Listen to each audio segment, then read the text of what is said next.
आपका mentor AK Singh और आज फिर हम अपने LLB फर्स्ट सेमेस्टर के इम्पोर्टेंट क्वेश्चन देखेंगे जो कि मोस्ट इम्पोर्टेंट क्वेश्चन है जो कि आपको के 1002 के मोस्ट इम्पोर्टेंट क्वेश्चन बताए जाएंगे जो कि आपके एग्ज़ाम में आने की संभावना रहती है या फिर एक तरह से आपके लिए इम्पोर्टेंट है जो कि आपको एग्ज़ाम में देखने के लिए मिल सकते हैं। तो समय व्यर्थ न करते हुए चलिए शुरू करते हैं, यानी कि के 1002 कॉन्स्टिट्यूशन लॉ ऑफ इंडिया और इसके यानी कि PYQ अगर आप लेना चाहते हैं सॉल्यूशन तो वो आपको लिंक डिस्क्रिप्शन में दिया गया है। मात्र 100 रुपये में सारे के सारे यानी कि 4 साल के 5 पेपर आपको एक साथ देखने के लिए मिल जाएंगे, तो सभी आप ले सकते हैं। और एक एक कर यानी कि अनसोल्ड आपके टेलीग्राम चैनल पर पड़े हुए हैं, तो वहाँ से आप जाकर देख सकते हैं। ठीक है बच्चों, और सॉल्यूशन आपका यूट्यूब चैनल पर कराया जा रहा है। चलिए, तो आज का पेपर क्या है, यानी कि 1002 का 1 दिसंबर 2024 का पेपर देखते हैं। इसमें कौन सा क्वेश्चन इंपॉर्टेंट है जो कि आपके पता होना चाहिए। देखिए, सबसे पहली बात, जब आप संविधान की बात कर रहे हो तो संविधान का जो उद्देशिका है यानी कि आपका प्रीमिलर है वो आपको कहीं ना कहीं पता होना चाहिए और कहीं ना कहीं इम्पोर्टेंट क्वेश्चन बनता है। तो पहला क्वेश्चन कहीं ना कहीं उद्देशिका के अनुसार बता रहा हूँ, या तो आपसे पूछ लेगा उद्देशिका से आप क्या समझते हैं, ठीक है, या ये आपसे पूछ लेगा उद्देशिका भारतीय संविधान की उद्देशिका की मुख्य विशेषता बताओ। ठीक है, उद्देशिका की मुख्य विशेषता, या दोनों कंबाइंड करके पूछ लेगा उद्देशिका से आप क्या समझते हैं और उसकी विशेषता क्या है। ठीक है, फिर नेक्स्ट क्वेश्चन आता है संघवाद। संघवाद भी मोस्ट इंपॉर्टेंट क्वेश्चन है संघवाद आपसे पूछ लेगा, और ये क्वेश्चन कई बार आपको देखने के लिए मिला, यानी कि पेपर 3 साल 4 साल के पेपर में भी आपको संघवाद आपको देखने के लिए मिल रहा है। फिर आता है आपका मूल अधिकार यानी कि fundamental rights, fundamental duties, fundamental rights and fundamental duty and DPSP, इन तीनों के ऊपर क्वेश्चन आपका देखने के लिए मिलता है। तो ये याद कर लेना, fundamental rights, fundamental duty and DPSP, इनके ऊपर क्वेश्चन आता ही आता है। ज़्यादातर छोटे क्वेश्चन में भी देखने के लिए मिलता है और बड़े क्वेश्चन में मिलता है। शिक्षा का अधिकार इंपॉर्टेंट क्वेश्चनों में है। शिक्षा का अधिकार यानी कि आपसे पूछ लेगा अनुच्छेद 21 से आपका क्या अभिप्राय है, या तो इस तरह क्वेश्चन देखने के लिए मिलेगा, शिक्षा के अधिकार से आपका क्या अभिप्राय है, शिक्षा के अधिकार से आपका क्या संबंध है। तो पहले इसमें पार्ट में सारे 5 क्वेश्चन इंपॉर्टेंट है और ये आपको ज़्यादातर सारे पेपर में देखने के लिए मिलेंगे। ठीक है, फिर आता है क्वेश्चन भारतीय संविधान की प्रकृति ना तो संघात्मक है ना ही एकात्मक है। मोस्ट इंपॉर्टेंट क्वेश्चन है ये। क्वेश्चन 10 नंबर में भी देखने के लिए मिलता है और 20 नंबर के क्वेश्चन में भी देखने के लिए मिलता है, तो इसे कहीं ना कहीं छोड़ना मत। ये क्वेश्चन घुमा फिरा के आपके कान इधर से पकड़ लेगा, इधर से पकड़ लेगा, ज़्यादातर देखने के लिए मिला हुआ क्वेश्चन है। क्वेश्चन नंबर 7 29 आर्टिकल और 30 आर्टिकल कहीं ना कहीं कम देखने के लिए मिलता है, यानी कि अल्पसंख्यकों का है, और अल्पसंख्यकों के में आपसे पूछा जा सकता है अल्पसंख्यक से आप क्या समझते हैं। ठीक है, इसलिए मोस्ट इंपॉर्टेंट क्वेश्चनों में नहीं है, 50-50 कह सकते हैं, इतना इंपॉर्टेंट क्वेश्चन नहीं है। ठीक है, इसे हम स्किप मार सकते हैं। फिर आता है राज्य की नीति निर्देश तत्व यानी कि DPSP, मैंने आपको बताया था, director principle of state policy, DPSP कहते हैं सर, DPSP।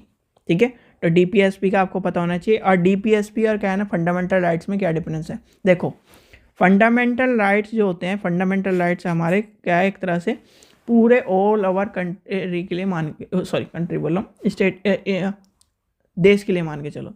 और आपका DPSP क्या है, किसी विशेष राज्य यानी कि राज्य से संबंधित होते हैं। आपको याद कर लेना 1 से 4 तक है आपका कहीं ना कहीं सब राज्य इंडिया का नाम क्या है। ठीक है, पहले नाम बताया गया, फिर उसके चीज़ें बताई गई हैं, 1 से 4 तक वो। फिर आपका आ जाता है 5 से लेकर 11 तक आपकी नागरिकता। ठीक है, किस तरह नागरिकता मिलेगी वो वाली बात बताइए। 12 से 35 तक आपके क्या है, फंडामेंटल राइट्स हैं। ठीक है, फिर आपके आ जाता है 36 से लेकर 51 तक आपकी आ जाती है DPSP। ठीक है, DPSP। ठीक है, 51A में आता है आपका फंडामेंटल ड्यूटीज़। ये याद कर लेना, मोस्ट इंपॉर्टेंट है, और इसके बिना आप इस पेपर को, यानी कि अगर ये आप चीज़ याद नहीं करते तो इस पेपर का एक तरह से बहुत सारी चीज़ें आप भूल जाओगे। ठीक है, मैं अभी भी कह रहा हूँ इन 1 2 3 4 5 चीज़ों को याद कर लेना। ठीक है, फिर आता है आपका 9वां क्वेश्चन, यानी भारतीय संविधान के कहीं ना कहीं आरक्षण नीति के और आलोचना के बारे में। रिजर्व यानी कि रिजर्वेशन जो पॉलिसी है उसके ऊपर क्वेश्चन 50-50 पूछा जाता है, तो इसलिए हम इसे भी ना के बराबर लेके चलेंगे। ठीक है, 50-50 मान के चलिए। जो इंपॉर्टेंट क्वेश्चन है वो मैं बताता जा रहा हूँ। ठीक है, फिर आता है भारतीय संविधान में कहीं ना कहीं, तो ये क्वेश्चन जैसे 10वां क्वेश्चन है, तो 10वें क्वेश्चन में आपसे क्या पूछा जा सकता है। ठीक है, अब इसका कहीं ना कहीं यानी कि right to life personal liability वाला जो क्वेश्चन है वो आपका 2 तरीके से पूछा जा सकता है, कि कहीं ना कहीं जो आपका अनुच्छेद 21 है, 21 के तहत ही पूछा जा सकता है। एक क्वेश्चन आपसे पूछा जाता है कि इच्छा मृत्यु वाला, इच्छा मृत्यु यानी कि जो कानून कहता है कि इच्छा मृत्यु वाले कानून के तहत जीने का अधिकार सबको है, मृत्यु का अधिकार भारतीय संविधान में नहीं दिया गया है। ठीक है, यहाँ पर एक और क्वेश्चन मैं ऐड कर दूं जो कि आपको देखने के लिए आगे मिल सकता है, कि जो हमारे संविधान में, ठीक है, कौन से कानून के तहत या कौन से कानूनों के तहत, कौन से आर्टिकल के तहत संविधान के फंडामेंटल राइट्स कहीं ना कहीं निलंबन हो सकते हैं, वो वाला क्वेश्चन मोस्ट इंपॉर्टेंट क्वेश्चन बनता है। चलिए आगे चलते हैं। फिर आता है निर्णयवाद की सहायता से भारतीय संविधान के अनुच्छेद की स्वतंत्र धार्मिक को, यानी कि स्वतंत्र, ठीक है, ये क्वेश्चन आता है, यानी कि धर्म के आधार पर स्वतंत्रता, उसके ऊपर क्वेश्चन है, यानी फंडामेंटल राइट्स का क्वेश्चन है। तो ये आपका जब आप फंडामेंटल राइट पढ़ोगे वहीं कवर हो जाएगा, इतना इंडिविजुअल क्वेश्चन इंपॉर्टेंट नहीं है। क्वेश्चन नंबर 12 आपका आ जाता है, यानी कि लोकहितवाद में संवैधानिक उपचार के रूप में आपको पता होना चाहिए। ये क्वेश्चन इंपॉर्टेंट है जो कि आपका पूछा जाता है। ठीक है, पब्लिक इंटरेस्ट लिटिगेशन यानी कि PIL के ऊपर क्वेश्चन आपको देखने को मिलता है। क्वेश्चन नंबर 13 भी इंपॉर्टेंट है, यानी प्रेस की स्वतंत्रता वाक और अभिव्यक्ति की स्वतंत्रता का अभिन्न अंग है। ये वाला क्वेश्चन इंपॉर्टेंट है, ध्यान रखना, ये क्वेश्चन कई बार पूछा गया क्वेश्चन है। ठीक है, तो इसमें से कहीं ना कहीं जो इंपॉर्टेंट क्वेश्चन थे वो बता दें। अब आते हैं दिसंबर 2023 में क्वेश्चन जो आपका है, विधि का शासन, विधि का शासन इंपॉर्टेंट क्वेश्चन है। समाजवादी राज्य आपका इंपॉर्टेंट क्वेश्चन है। ये संघवाद का आपका ऊपर क्वेश्चन हो चुका है, रिपीट हो चुका है क्वेश्चन। मौलिक कर्तव्य आपका रिपीट हो चुका है क्वेश्चन। फिर आपका उद्देश्य रिपीट हो चुका है क्वेश्चन। ठीक है, ये आपके कहीं ना कहीं इंपॉर्टेंट क्वेश्चन थे। फिर आपका आ जाता है कार्यत विधि, ये इतना इंपॉर्टेंट क्वेश्चन नहीं है, 6ठा क्वेश्चन हम स्किप मारेंगे। ठीक है, फिर आपका आ जाता है मौलिक अधिकार और राजनीति निर्देश क्वेश्चन, यानी कि इसका कहीं ना कहीं आपका डिफरेंस बिटवीन रिपीट क्वेश्चन है। अनुच्छेद 21 याद करके जाना, मोस्ट इंपॉर्टेंट क्वेश्चन है, क्योंकि 21 से ही हमारे सारे कहीं ना कहीं मौलिक अधिकार जुड़े हुए हैं, सारी चीज़ें 21 से जुड़ी हुई हैं। ठीक है, फिर आपका आ जाता है निर्णयवाद को सहायता से, ठीक है, स्पीच वाला क्वेश्चन ये भी रिपीट है। ठीक है, चलिए आगे चलते हैं।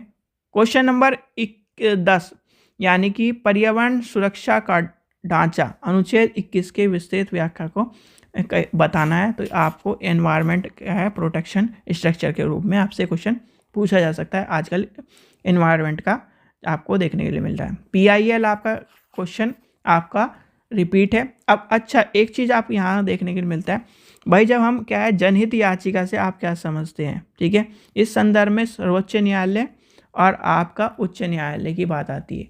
तो जब आप इस तरह की बात करते हो, और नीचे आपका अनुच्छेद 32 दिया गया है, और आपका यहाँ पर ये तीनों क्वेश्चन आपके मोस्ट इंपॉर्टेंट क्वेश्चनों में है।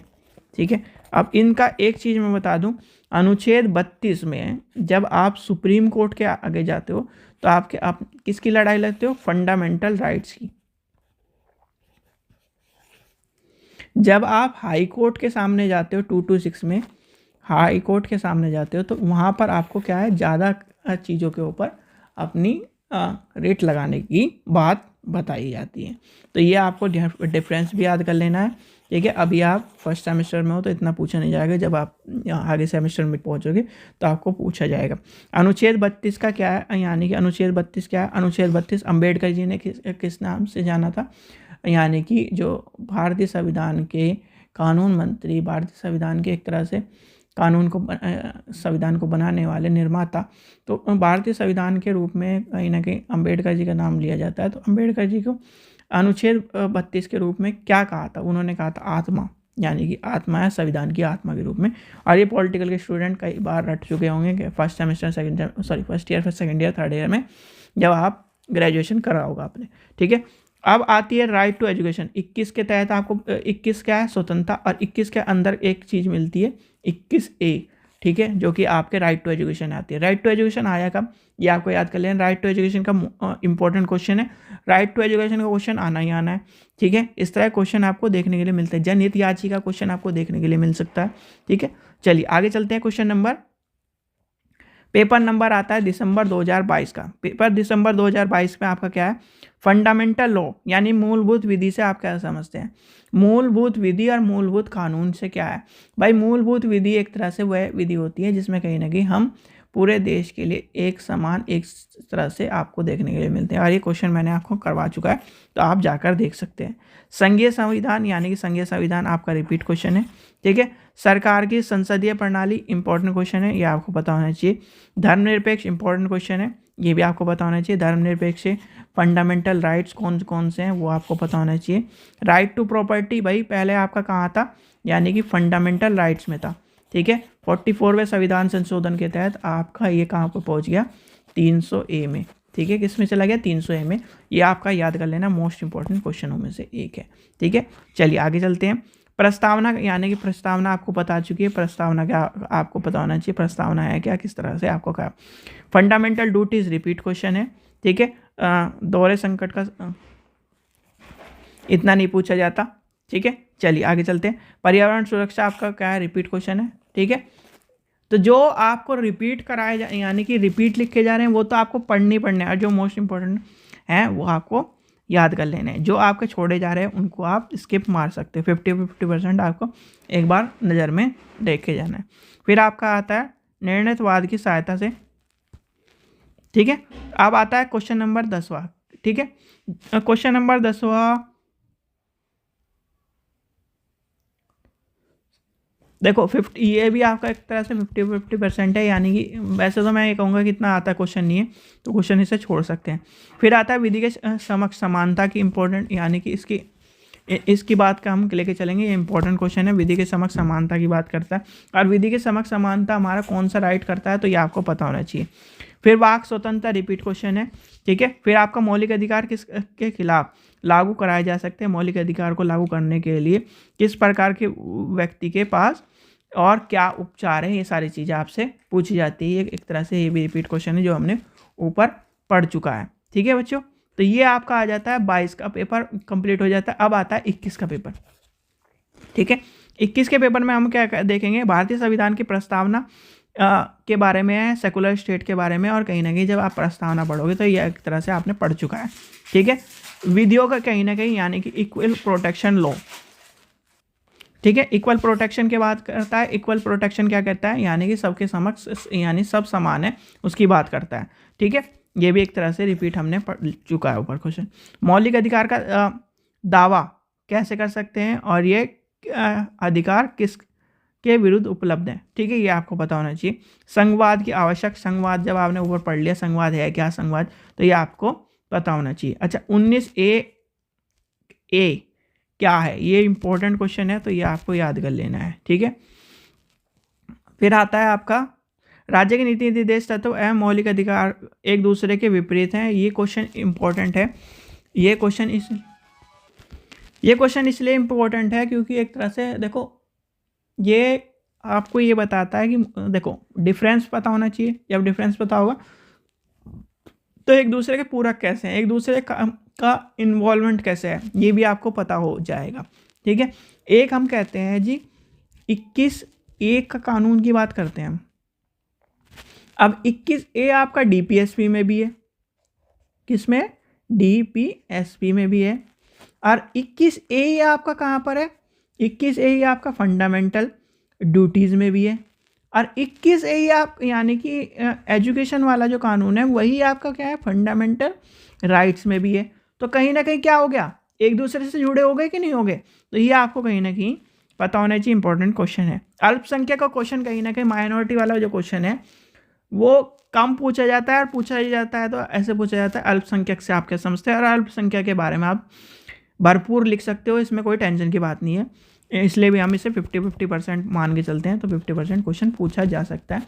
ये आपका 10 नंबर में ज़्यादातर पूछा जाता है। ठीक है, चलिए आगे चलते हैं। भारतीय संविधान की प्रकृति के रूप में ना तो संघात्मक है, रिपीट क्वेश्चन है, ऊपर आपके पूछा जाता है। भारतीय संविधान ना तो संघात्मक है ना एकात्मक है, ये वाला क्वेश्चन आपको देखने के लिए मिलता है।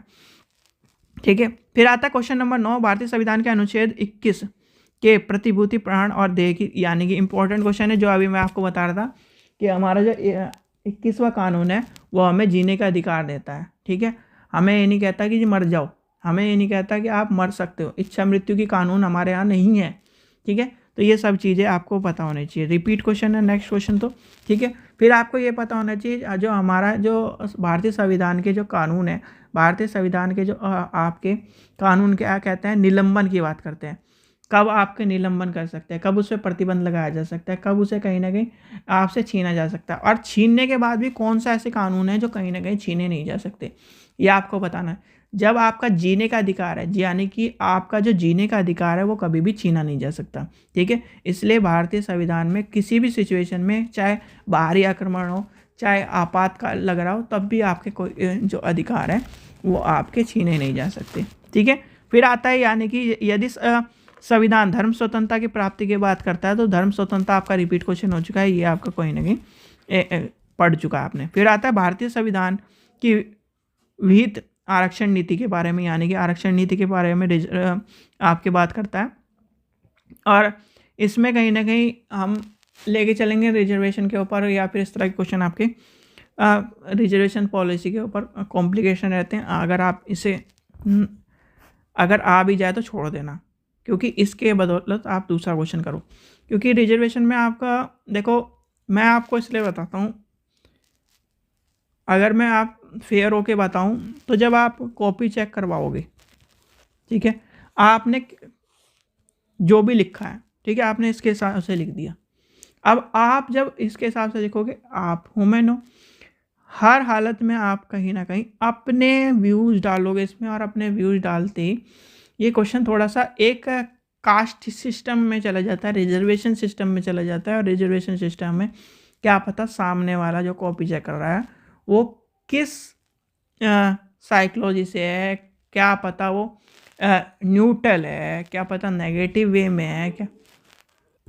तो ये सब चीज़ें मैं इसलिए कह रहा हूँ, इस तरह क्वेश्चन आपको रिजर्वेशन वाले थोड़े से अवॉइड करने हैं, खासकर 20 नंबर के। छोटा क्वेश्चन है रिजर्वेशन से आप क्या समझते लिख दो, पर बड़े क्वेश्चन में थोड़ा सा अवॉइड करना। ठीक है, PIL आपका रिपीट क्वेश्चन है, तो ये आपके सारे के सारे हो गए रिपीट क्वेश्चन। और जो भी स्टूडेंट प्रीवियस ईयर लेना चाहता है तो लिंक डिस्क्रिप्शन में दिया गया है, यहाँ से आप प्रीवियस ईयर ले सकते हैं, और सारे के सारे क्वेश्चन आपके बिल्कुल डिटेल्ड वाइज आपको दिए गए हैं। ठीक है बच्चों, चलिए ये आपका क्या हो गया, पेपर 2, पेपर 1 हो गया, पेपर 2 हो गया, पेपर 3 हो गया।